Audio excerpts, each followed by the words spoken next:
So if you look deeply, you will realize that the reality is very different from what is shown to us. That there is no sense of satisfaction.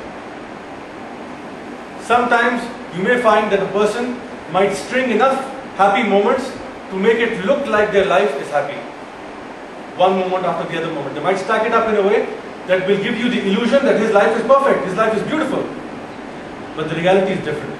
Because unless you are making your actions those that are pleasing and beloved to God, you will never receive internal or inner peace. As hard as this fact may be for some to digest, this is the absolute truth. There is no other alternative. There is no other alternative. This is the only way.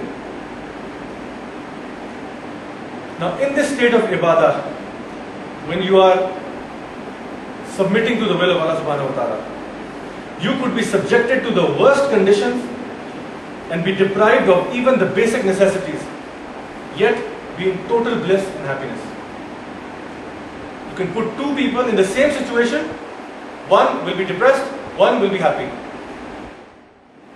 This way of life is a competitor to the materialistic consumer philosophy. Because this culture, the materialistic culture, depends on you being miserable, it depends on you being depressed and discontent to exist, to survive.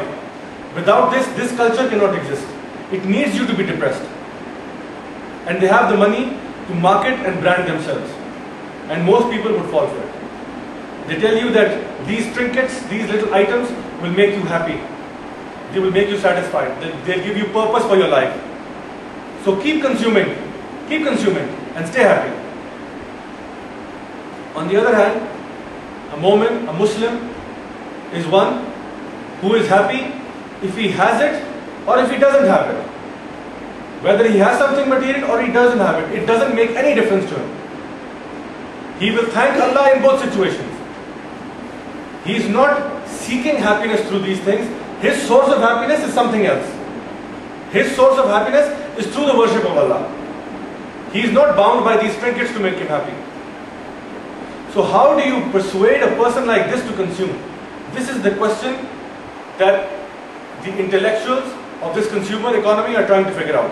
How do you tell this person to consume?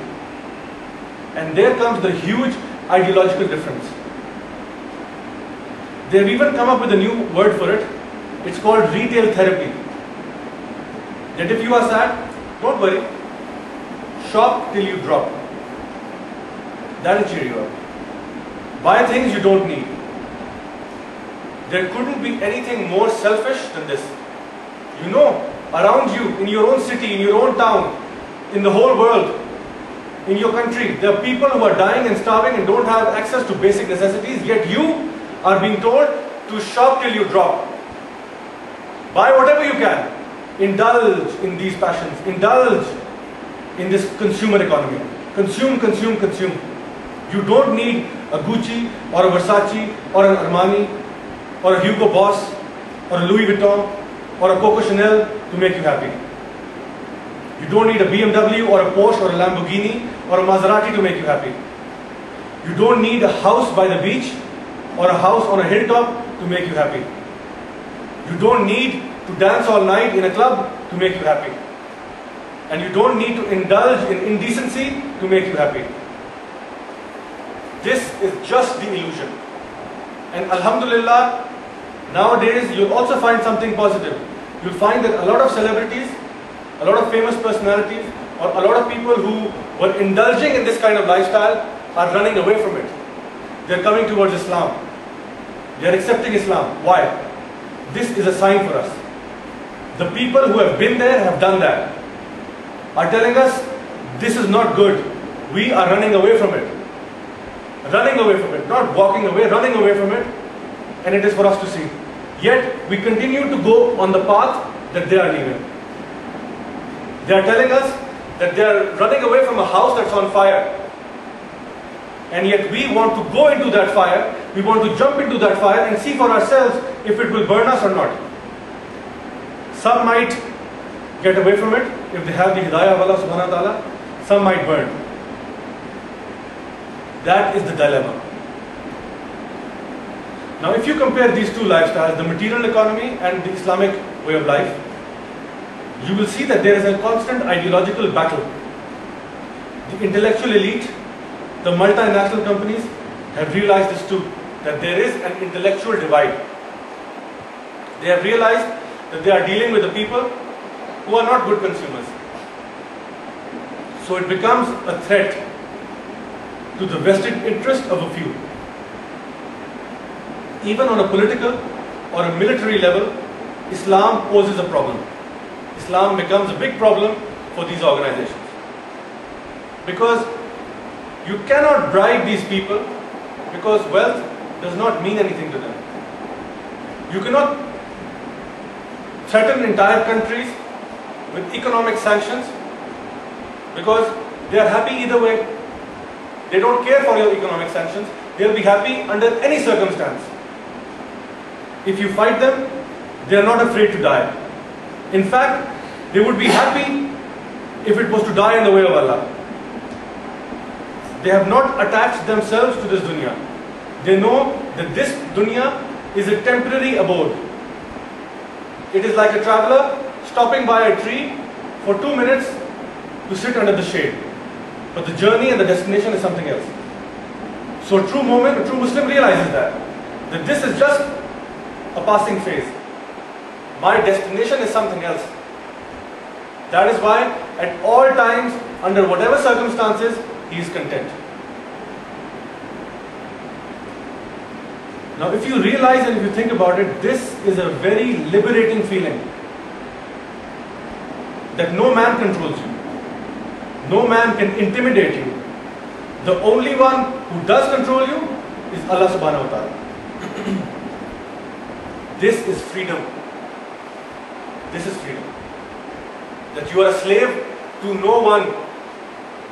You are not even a slave to your own obsessions. You are a slave of Allah subhanahu wa ta'ala. And what a master is Allah subhanahu wa ta'ala. And how good it is to serve Allah subhanahu wa ta'ala. There is a hadith of the Holy Prophet where he was once sitting with some Sahaba Ikram and he mentioned to them and he prophesied.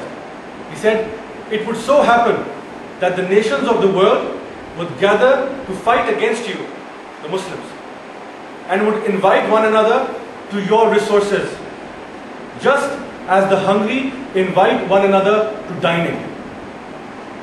That all the kuffar, the non-believers, would invite to your resources each other and feast on you, feast on your resources. Take everything you've got, suck out all of your oil, take all of your minerals, take all of your resources. Yet you will not be able to say anything to them. And a man asked, shall we be in very small number and the kuffar in great number at that time? Because for the Sahaba it was impossible to assume that we would be great in number. They thought, surely we Muslims must be very few and these kuffar must be great in number, that they would overpower us and take all of our resources. Because as moments we Sahaba Ikram know that we would fight for it, we would not let them do it. Yet the Holy Prophet replied, no, the Muslims would be great in number at that time. They would be the foam on the sea, like garbage flowing in the direction of the current. Great in number, low in quality. Like the foam on the sea, like the impurities from the water as they come to the surface. This will be the state of the Muslim Ummah.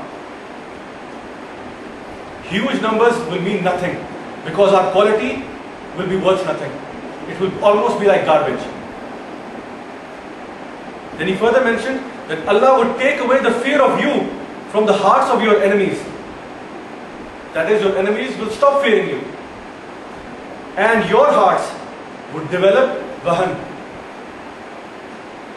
And then one of the Sahaba Karam asked, Ya Rasulullah, what is wahan? And the Holy Prophet replied, Hubbud dunya, love of this world and fear of death. This will be in your hearts. Isn't this the state of the world today? 1.6 billion Muslims in number, yet we love this world. We can't even think about death, let alone fearing death. This is our state. We love this life.